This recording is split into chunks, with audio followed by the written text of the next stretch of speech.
This is my mother, on the day I was born. Come on, get it out already! In her defense, she really needed a cigarette. Everyone has to start somewhere.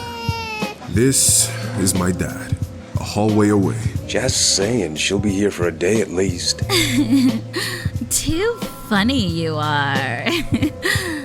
11:30, staff parking lot. Had a way with the ladies. This, the day I died, the first time. We'll come back to this.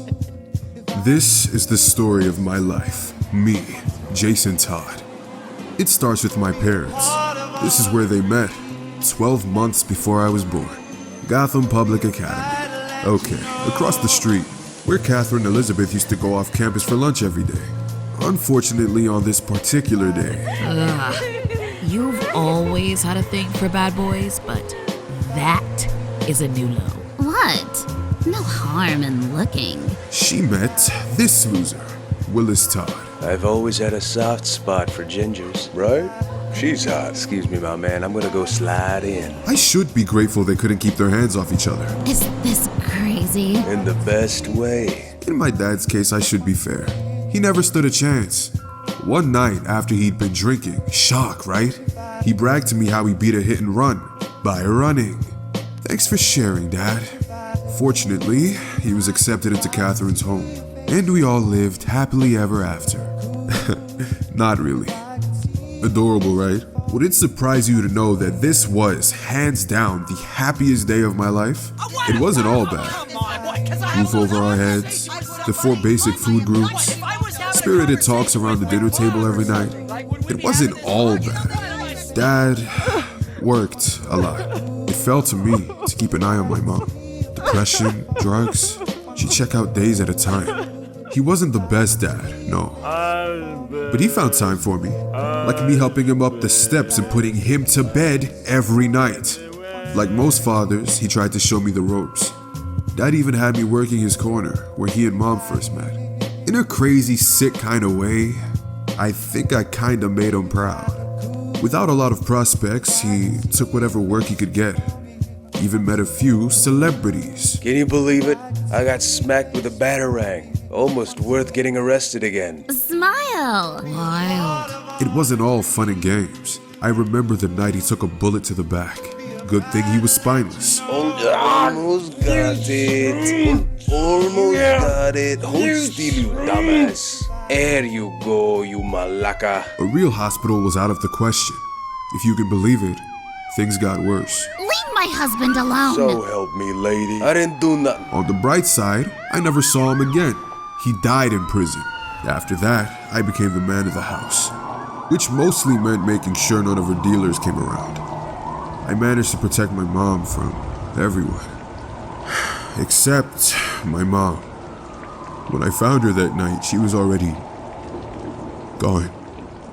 I did what I had to do. I'm not proud of most of it. Hey, you punk kid, get back here. For what it's worth, I never hurt anyone. Physically. Can't say others were as nice to me. I remember when I woke up a week later. Was sure I was in Gotham lockup. Turned out it was a clinic. Dr. Leslie Thompkins. Nice lady, but she wouldn't shut up about second chances and better choices. I've never known anyone like her. It only feels like you're alone, Jason. But that's not true. Keep love in your heart, and all things are possible. Now, how did I pay her back? By stealing from her. Prescription drugs. I almost got away with it too. That's when I met him.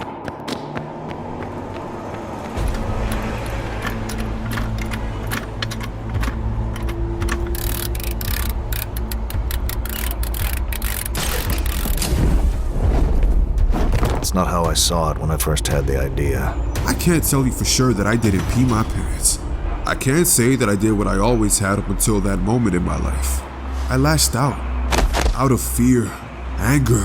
I must have lasted a good 3 seconds. Don't know what this doctor had over the Batman. To this day, I don't know what she said to him, but she was determined that I not get arrested. I like to make a good first impression. Just like that, Jason Todd was whisked off the streets of Crime Alley to the estates of Wayne Manor, a friend of a friend. I can scarcely contain my enthusiasm. Maybe my home changed, but I didn't. I spent most of my time with the help. Admit it, Alfred. I'm not so bad. You have your virtues, Master Jason. No matter how hard you try to hide them. I can still remember that time he sat me down.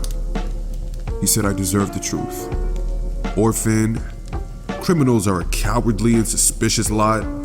Bat suits, yeah, right. I was able to take that pain, that loss, and channel it into something larger than myself. Which at the time sounded like nothing remotely resembling reality, let alone the truth.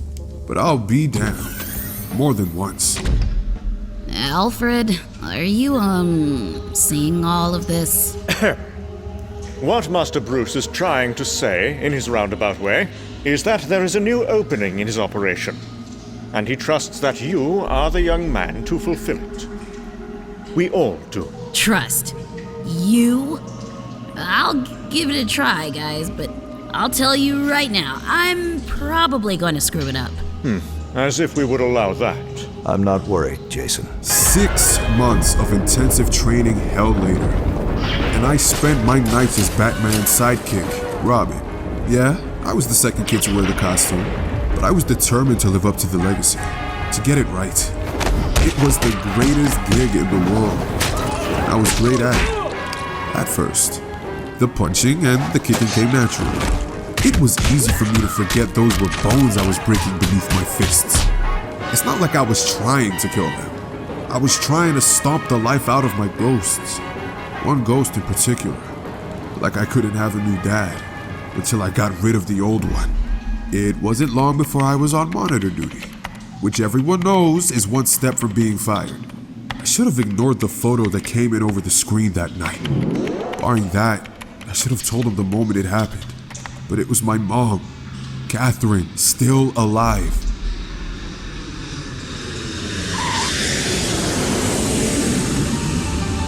Three days later, I landed in the Middle East.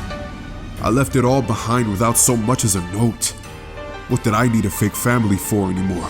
As Robin, I used every trick Batman had ever taught me to track her down. Before I knew it, she was right there in front of me. I should have known it was a setup. A second later, it all went to hell. He tried. Heart and soul. God knows I didn't make it easy for him. I remember being sad. The comedy is in the timing. That I didn't get to say goodbye, or thank you, or I'm sorry.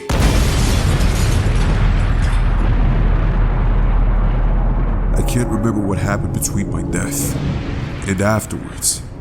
Just that it started over in something called, appropriately, a Lazarus pit. That's my story, and I'm sticking to it.